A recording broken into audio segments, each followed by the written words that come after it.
Welcome to VBB's 20-minute power chat with an expert.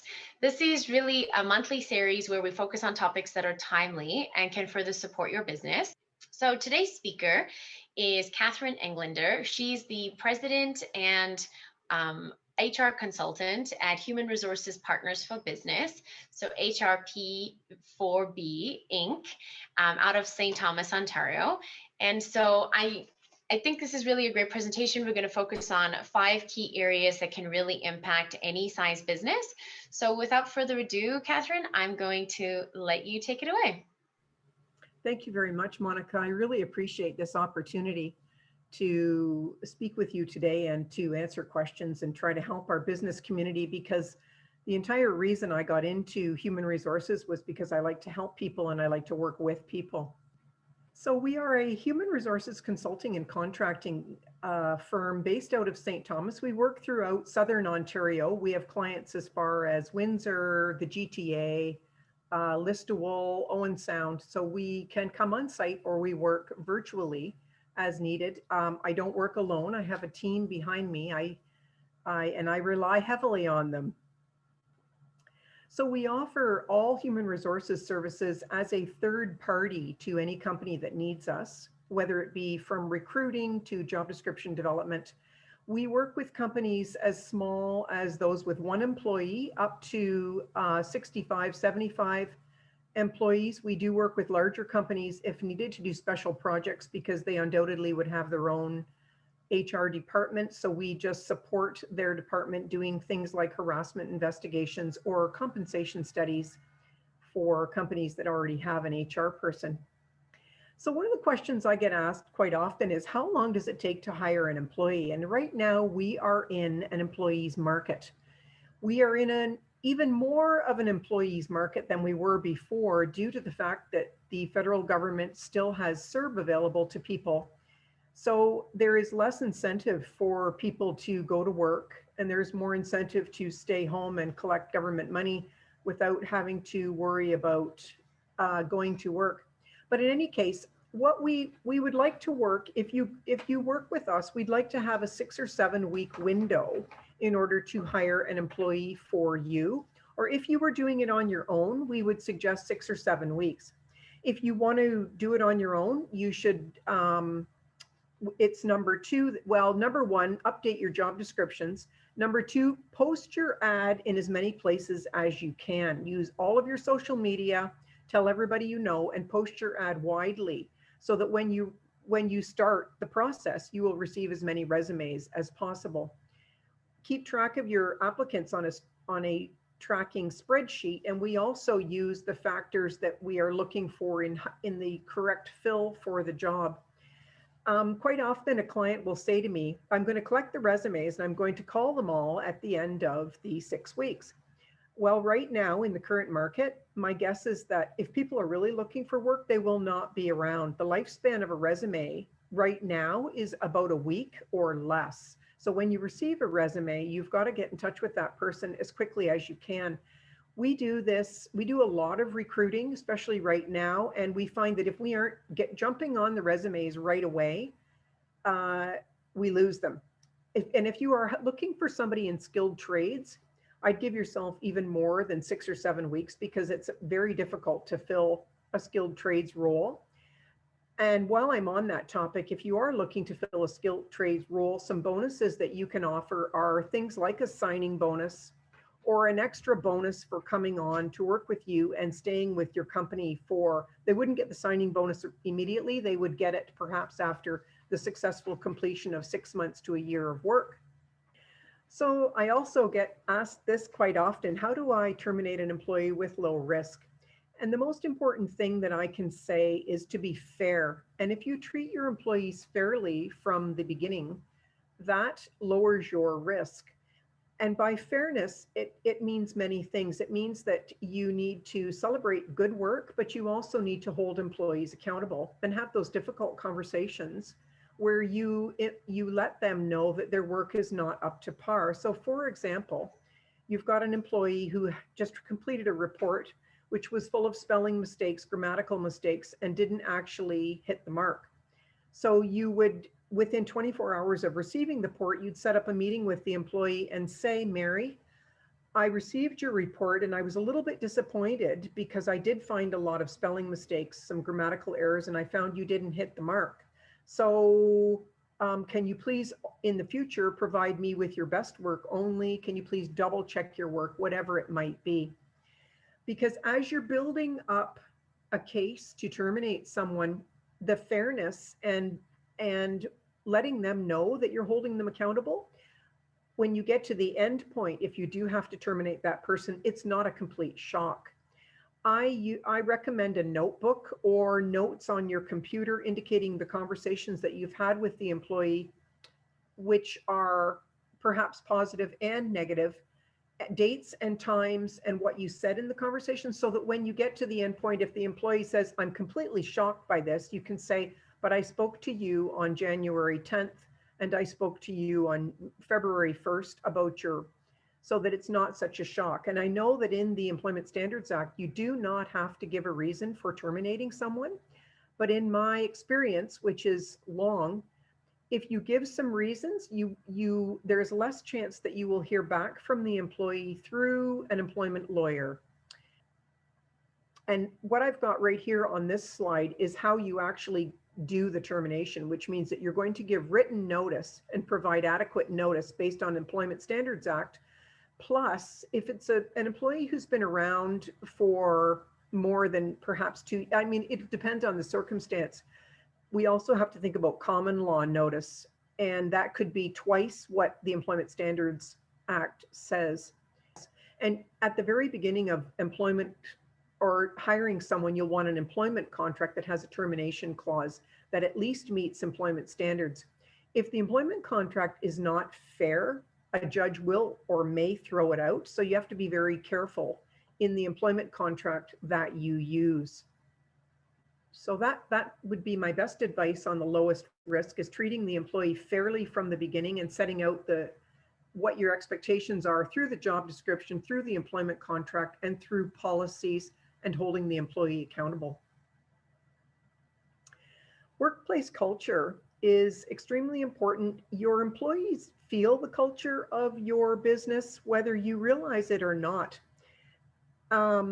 So we'll talk about this slide for a minute, and then I've got a second slide on workplace culture. Culture falls from the top of your business. Whoever is your leader that people, it might be your CEO, it might be a president, or it might be just the business owner. You are the one who is most important in establishing workplace culture.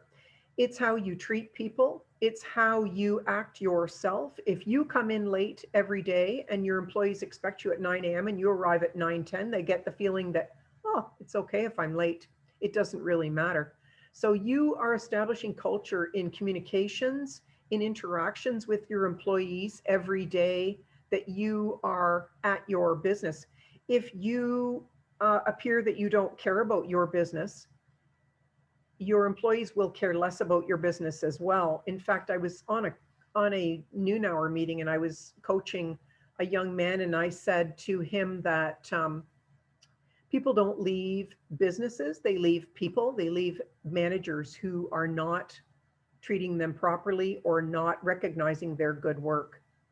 So in this slide, you'll see we talk about leadership, management, and consistency from management. Even in, because I talk about this so often, I was talking to somebody else the other day and he said, well, you know, sometimes when our president is upset with somebody, he just walks out and blasts them. And I said, that's something that's not okay, especially in 2021. I think that perhaps 50 years ago or however long ago, you could get away with that type of thing, but now you won't for sure, because somebody will call the Ministry of Labor on you, or they'll quit and go find another job. And if you want to retain employees, you want to treat them really well, which leads me to how do you do that? And that is by training your leaders how to interact and communicate best with employees and how to hold people accountable properly. It's through using facts and through maintaining really good records. I teach several hours of leadership training through HRP4B. So if you have leaders who need some coaching, we can certainly help you with that. So down to the bottom of this slide here, as we continue on developing workplace culture, consistency from management in practices, policies, people, communicating your mission, vision, and your values. If your employees don't know what your values are and what your mission is, you may think it doesn't matter because they go do their job, but many people are interested in the big picture. So it's very important to share the big picture with people. Then you don't have to guess whether it really matters to them. Environment and communication are all important things that develop workplace culture. And again, I have an actual 2-hour training on developing good workplace culture. Do I have to investigate an allegation of harassment? Another one where I've had a lot of clients get tripped up because they thought they just said to the employee, we know you haven't been harassed. You don't have anything to say. Unfortunately, under the Occupational Health and Safety Act, there is a duty to investigate all allegations of harassment. I recently had a client locally who didn't do an investigation, and the employee quit, got an employment lawyer, and a demand letter came back. And that was one of the black and white violations that the employer had made, was they had not done the investigation.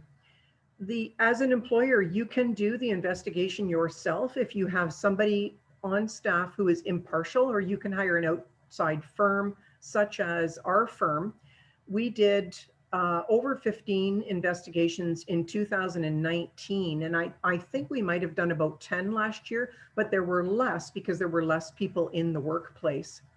So once again, it is when Bill 132 came out, I think that would have been about 4 years ago, is when the legislation changed and there was a requirement to investigate all allegations of harassment, which might be, hey boss, I'm being bullied. Hey, people are treating me really crummy. That might be the start of the conversation. And then you would go on from there. It doesn't have to be a big investigation, but it has to be, we use a standardized template. And under Bill 132, you must release the results of the investigation in a specific way. So that's a big topic as well. So this is another interesting topic, diversity. A lot of people I'm talking to say, I'm sick of it. I don't want to hear anything more about it. Like, I've had enough. But the reality is that with the Human Rights Code, that's not the correct approach. And it's better to build a culture where you are embracing and promoting diversity. Again, I had a recent client who ended up in a legal demand letter. A lawyer sent a letter to the client and said a number of allegations against discrimination against an individual who was gender neutral, I guess you could say, or non-binary. And so what happened there was that the employer thought they had done all, it was before our company, before they had an HR person working with them, before they had any HR support. So they handled it as best they could. And actually they did a fairly good job. But again, they didn't know what was in the Human Rights Code. So that's where HR professionals, that we live and breathe and sleep the employment legislation so that we try to keep our clients out of trouble as much as possible. And we'll be doing training on diversity and building a diversity policy for businesses. So if you aren't sure about diversity, you can watch for our diversity training, which will be coming out probably the beginning of June. Our professional association, the HR Professionals Association of Ontario, is providing us with a day of train the trainer so that we will be more confident in moving forward with proper legislation for businesses, or proper policies and programs for businesses about diversity. So this is where you can contact Catherine. Her contact information, as I said, will be in the slides, so you'll be able to get that as well. But this is also her contact information if you're on here right now. And so I'm going to move over to question and answer. Let me just see how many questions we have gotten here in the chat. And I know we also received some by email before we came to the session as well. So one of the questions that we got is, if an employee quits and states that the workplace was toxic, does that require an independent investigation? I would say if an employee quits and alleges you've got a poison or a toxic work environment, you have two issues which you are facing potentially. One of them is that you did not do an investigation while the employee was working for you. So the Ministry of Labor can come in and order or that investigation or say you are non-compliant. Secondly is constructive dismissal.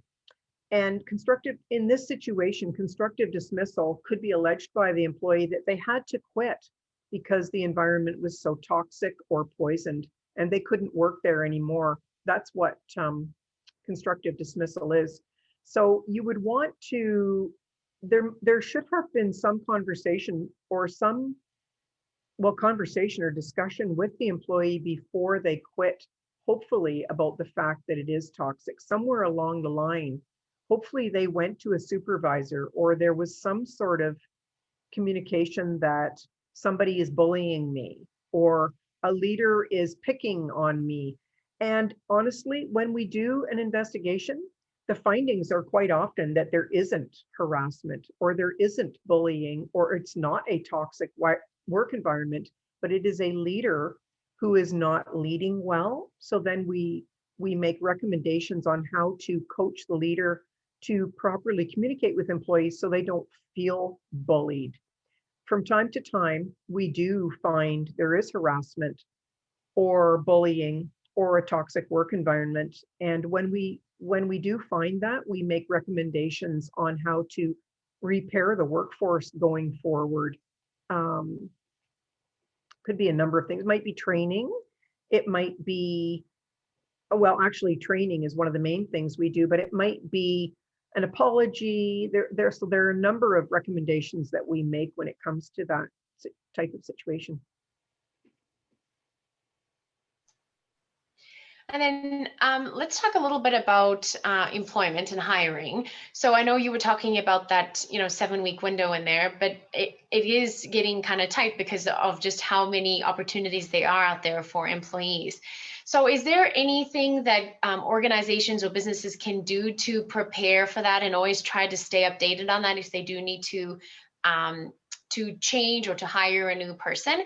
I know some of the conversations we've had is about job descriptions. Yeah. Sometimes those are some of the things that we don't really keep up and do as often or look at as often, but like that could be one of them. And maybe you have some other suggestions as well.